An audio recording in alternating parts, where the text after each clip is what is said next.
Cooking for 10, 20, or even 30 people on a griddle isn't just about firing up the grill and hoping for the best. It's about prepping, planning ahead, and using these restaurant strategies that I've gained over the years to help you guys have a fantastic holiday.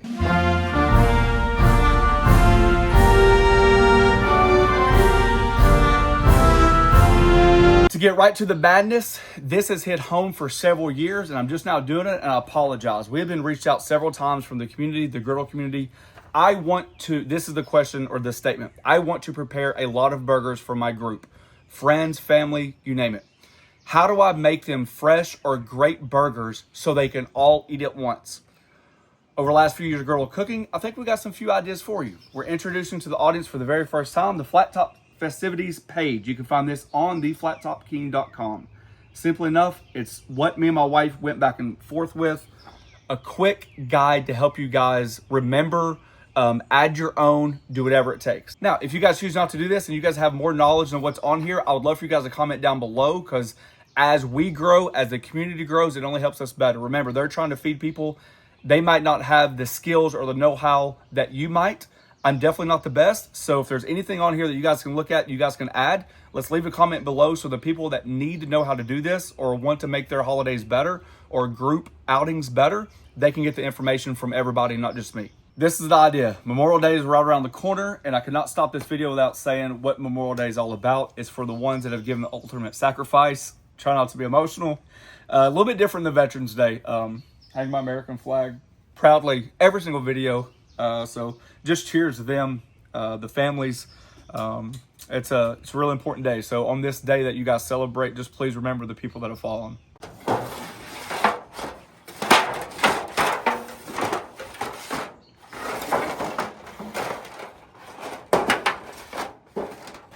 Tip number one, prep like a pro. Don't wait till the last second to come up with ideas. Go over through your head, have that checklist, have your checklist, and think about the ideas and the methods that you're going to use. We just showed you that not all hotel pans and or not all griddles are made to fit a full-size hotel pan. On my Traeger, love to cook on it, it does not hold a full-size hotel pan.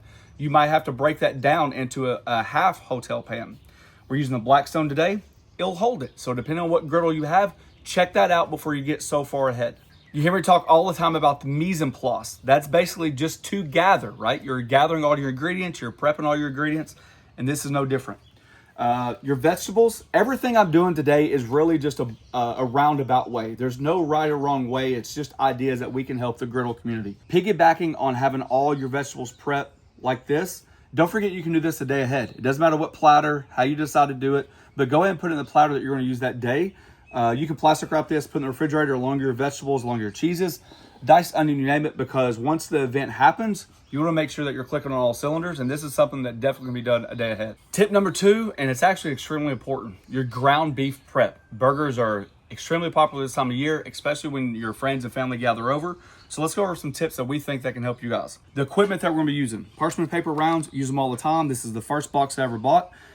Plenty of them in there, and the reason why that's important, whether you have a burger press like my Weber one, if you can actually see right there when we press them, there's like a dimple that comes out.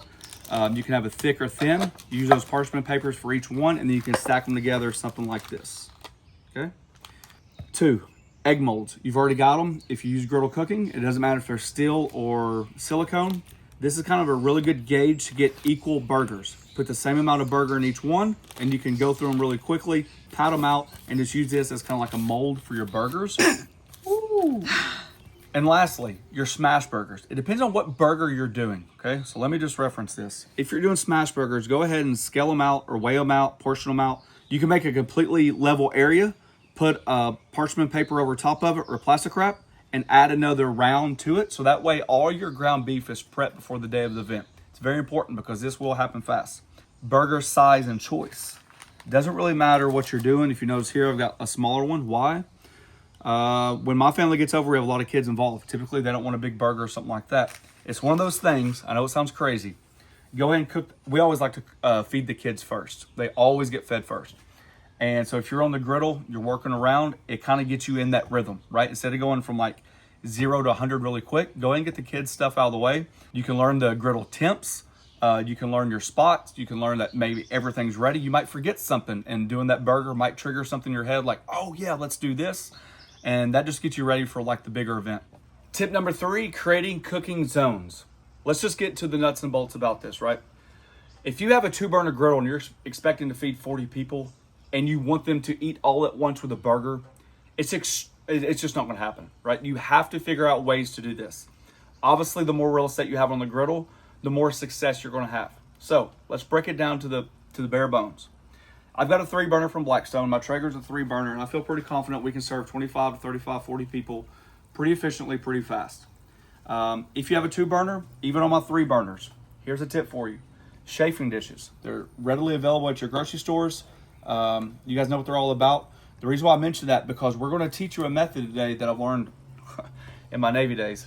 It's called like the cook and hold method, right? When you're cooking thousands of people, do you think those 1,000 sailors lined up in line on a Still Beach picnic floating out in the middle of the ocean can eat all their burgers at once? It's unrealistic. You got to go through cycles.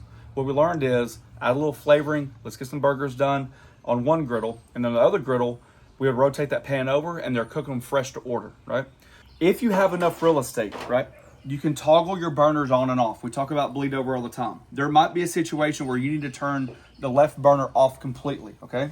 Water boils at 212 degrees, which means if you put water in the bottom of this, and we're gonna show you everything through the video, and all of a sudden you put your pans on there, if you have this burner on and this burner on, it might be too rough for it, right? You might just be boiling that water completely dry all the time and replacing all that stuff. So there might be a situation where you need to toggle your burners on and off. With that, size of your hotel pan matters, okay? So when you're grocery shopping, I want to show you this.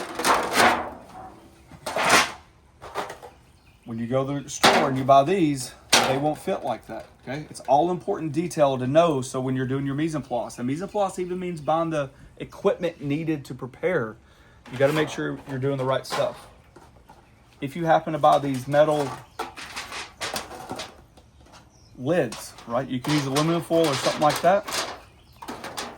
That's a really good way to do it. You can bend them back and you can only have a little bit part showing, so that way that heat stays in there. That's a good tip. If you decide to use your griddle as a warming station, because you're talking about zones, you're talking about how much space area you have, you got to be careful with your utensils, right? If you keep this on the griddle and this is off, but your 2 burners here and here are on, just hanging off the side with a metal spoon or even like a silicone spoon or something like that can get extremely hot for your people coming through. So just be very cautious about the utensils that you use, especially if you're on the griddle. Quick tip, whether you're using water for your chafing dish, water for your hot dogs, water for anything. If you know they're gonna be on the griddle for a long time because you have a lot of prep work to do and you don't mind your griddle being on for a while, you go and put water on there, out of the tap, it's not gonna matter. If you're in a rush, boil it on your stove in a pot. You can microwave it. I've microwaved mine. You can see some steam coming off of it. Just raise that temp up a little bit. And that's where we're gonna add it to a little dish. And this is gonna hold our hot dogs. Now, if you want like dirty water or something like that, you can add some flavorings to it. And that way it just adds a little bit of flavoring to your dogs. But we're gonna hold them in this water and then we can griddle them later. The prep work's done. The mise en place is done. You got all your equipment out and you're ready to go. So now the cooking process starts. First thing we're gonna do is start the hot dogs because they can take a while if you want it to. Now personally, I'm not a hot dog and water fan. However, it does warm these up. One thing that can't be unnoticed, depends on how many hot dogs you're cooking. If you're cooking 200 hot dogs, you're gonna need a bigger pan, right? I'll probably add the hot dogs and then add the water over top of them so you can gauge how much moisture you would need instead of doing the other way around. I'm gonna take it one step further. You're thinking, Neal, I don't have any of the stuff that you're talking about. I know it sounds crazy, and they're probably a little bit more expensive than what you could buy at the grocery store. Even your Blackstone style, like little aluminum pans that go in your grease trap can work perfect for this, right? It's all about disposable. It's all about just heating stuff on the griddle and just holding it so when people come through, your stuff is ready to go. So if you don't want to go out to the grocery store and buy all this stuff and you have some stuff in your house, it's all about just coming up with creativity, right? It's literally all it's about. All right, while our hot dogs are warming up, we're gonna do the prep work. So I have homemade hot dog chili. And let me tell you, pat on the back, it does not matter. If you've not made homemade hot dog chili sauce, you're missing out. We have a recipe on the flattopking.com. You guys check it out. Show you how I quickly made it.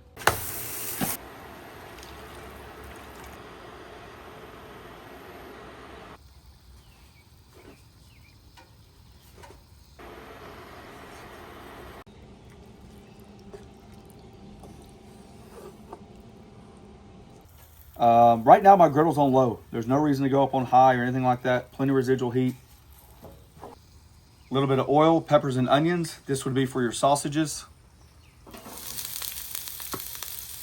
If you wanted to, you can actually keep these separate. So if somebody comes through the line and they don't like bell peppers, they don't like onions, they have a choice. We mix them. None of my family members really complain. And I know you're thinking, why don't you just do all this on the stove? From our experience, when our aunts and uncles start coming over, they come over with truckloads of food, right? They're not just coming over with one thing. It's appetizers, it's drinks, it's ice, it's desserts, and it's side items. So our kitchen gets full very fast. So we serve on our buffet. Any countertop that is horizontal has food on it. So I don't get a chance to use my stove quite often. So if you have a griddle, perfect. We're showing you this. Don't forget about your pellet smokers. They get made fun all the time about, oh, it's just an oven.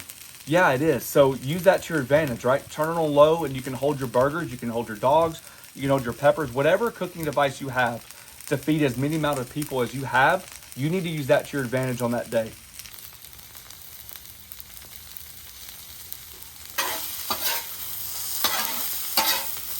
Definitely don't want to cook your vegetables too far, especially if they're going to be on a griddle for a while, because they will continue to cook.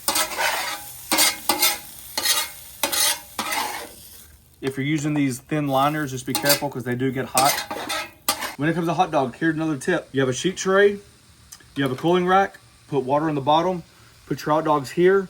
You can put your hot dog buns on top, dome it, and then all of a sudden you've got steamed hot dogs and steamed hot dog buns. Next tip, it's about, let's stop talking about it, be about it. It's the pre-cook hold method. This is what we did. You got your chafing dish, you got your aluminum pan, whatever you want to use. We just have some beef stock down. You're just looking to bring it up like a quarter of an inch. Something like that. Just depends on how many burgers you want to hold.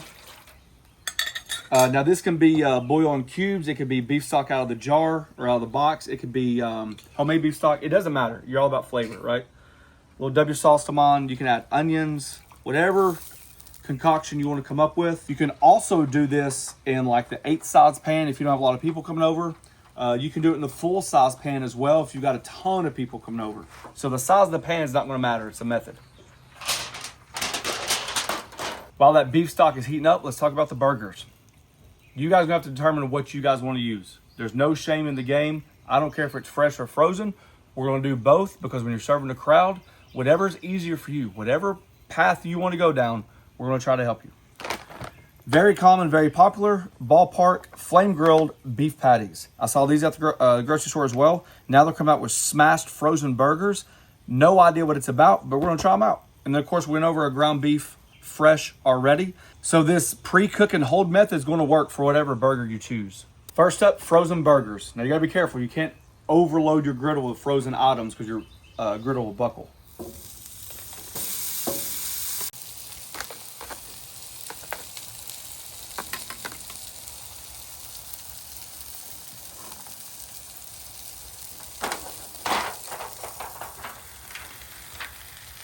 We've learned by doing our frozen burger competition last time that you want to season the burger after you flip them. If you flip them when it's frozen, the seasoning doesn't stick.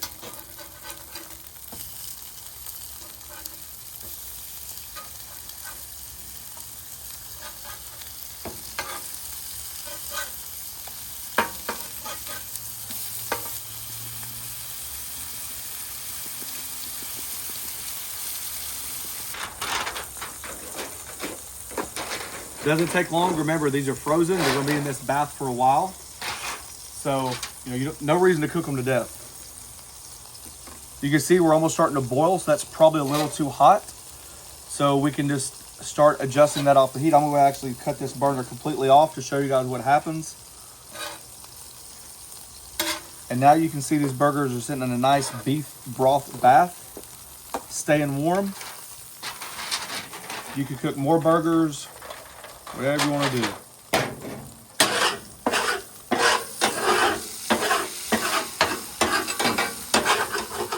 Next up, we're doing our big burgers.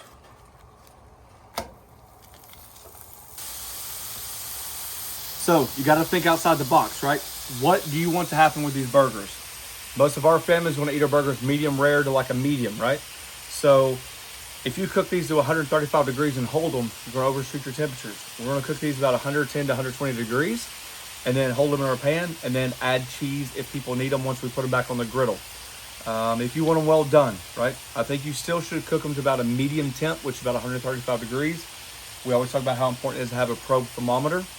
The reason is it's gonna sit in that broth, the heat's gonna build, and you don't wanna overshoot your temperature. Just because it's cooked to 155 doesn't mean it has to be dry.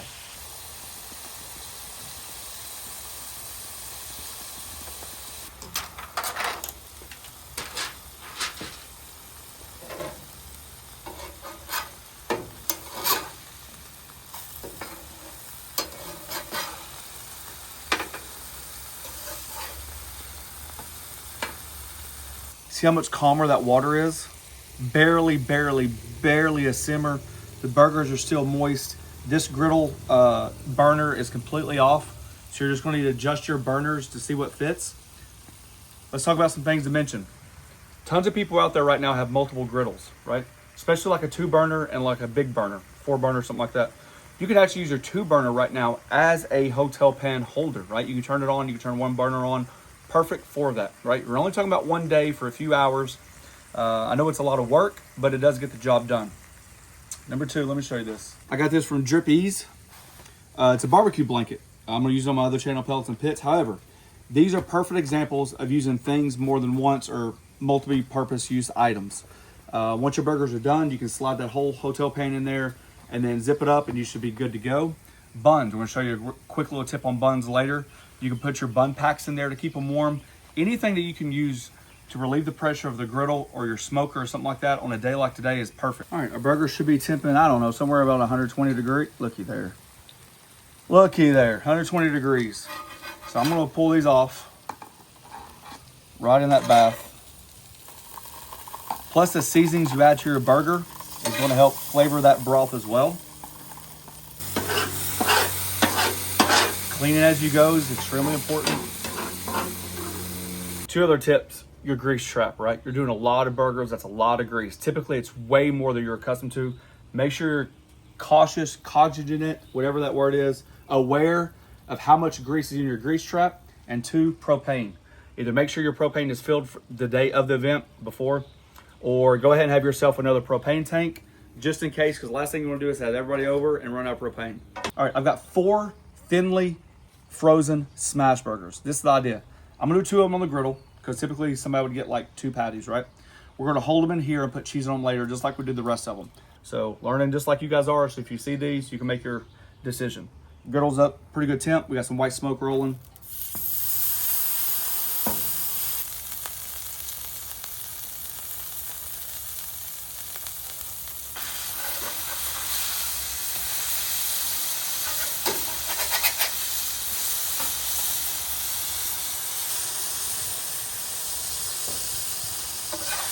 Probably stack them 2 together because you're probably going to serve 2 together, and just like that. So when you're ready to put the cheese on there, perfect. Now, I think my burger's getting a little bit of hot, so we need some hot pads. It's part of it.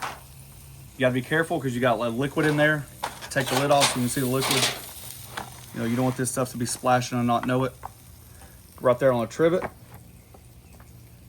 And just like that. Plus, when you're about ready to do your burgers, you can do this anyways, so that way once your burgers go back on the griddle, you have a lot more surface area. The second to last step, getting our buns toasted. We got our medium rare burgers, we got everything hot and ready to go. We're going to toast the buns, and you can do 1 or 2 things. You can toast them, keep them dry, but one of my aunts come out with a fantastic idea. I'm sure you guys have tons of people out there in your community that can give you some tips. She likes to toast her buns. She keeps the package, and then she puts the package she puts the buns back in the package, locks it back up, and then it steams. So then you have toasted steamed buns. They're really good. With our hot dog buns, you guys notice that we could put that on the sheet tray, add that cooling rack, add some water, dome it, you can steam your buns. Typically you don't toast your hot dog buns. Go ahead and put this in one of your blankets. This could be you know, in the oven or something like that. But once you put something hot in there, right? Let's say you put your pan of burgers in there to keep them warm for a minute. All that residual heat stays in a blanket, and you can actually warm up your hot dog buns to be soft just by residual heat inside of a barbecue blanket like this.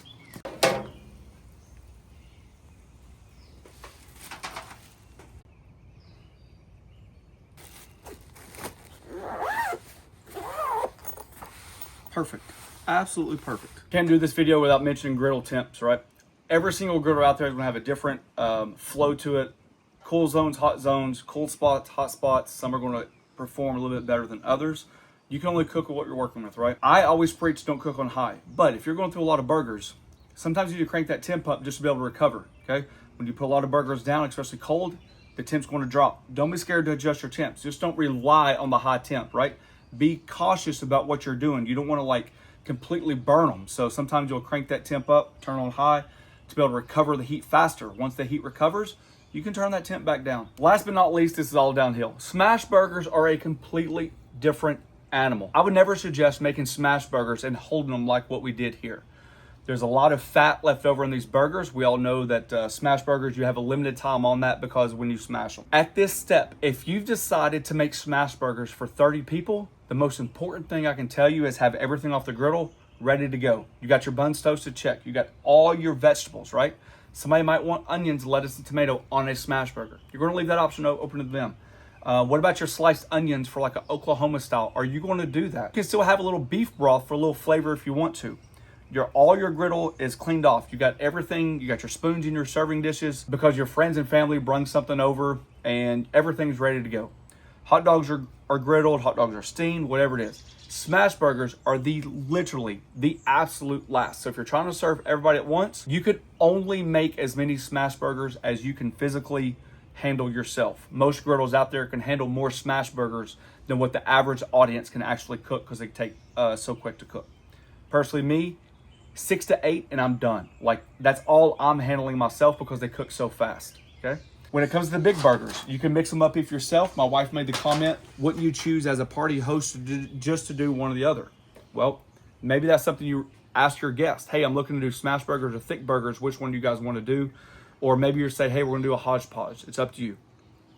I could put smash burgers on the griddle right now along with these burgers and coincide with each other. I really don't know how best to explain this to you, except I'm just going to cook, okay? I'm just going to cook and show you the best results. Let's just say we get a frozen burger.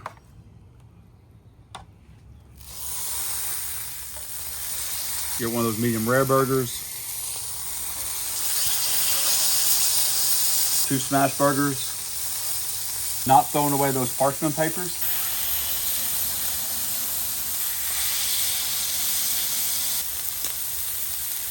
Now, if you remember, these burgers here, we've already seasoned. At this point, people's already got their chips, they got their fries, they got their potato salad, their coleslaw, their chili dogs made, everything, right? You have a line of people that are just getting burgers, so that burger is fresh as possible.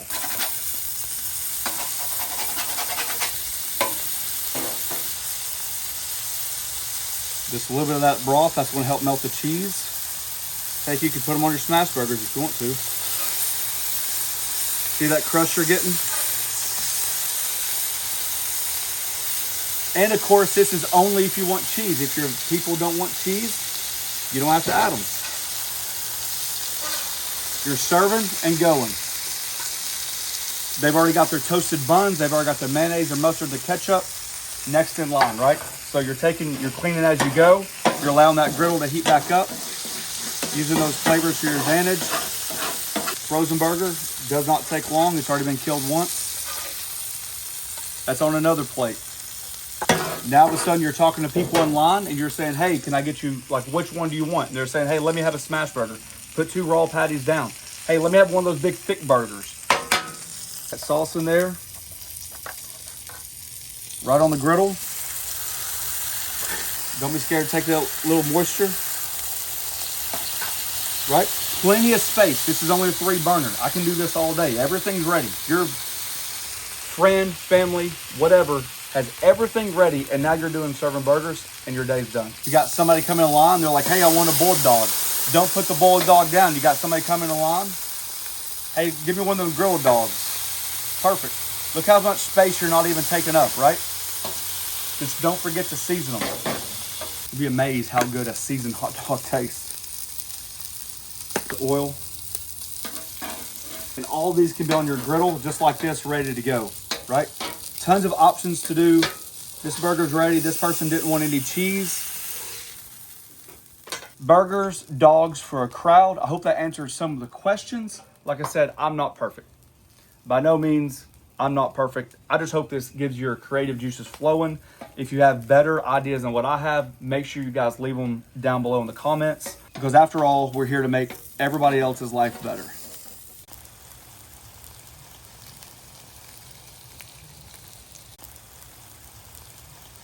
And there you go. You got your chili dog, you got your burgers, you got your slaw. Whatever you guys want to bring together, that's completely up to you. Just gives you ideas.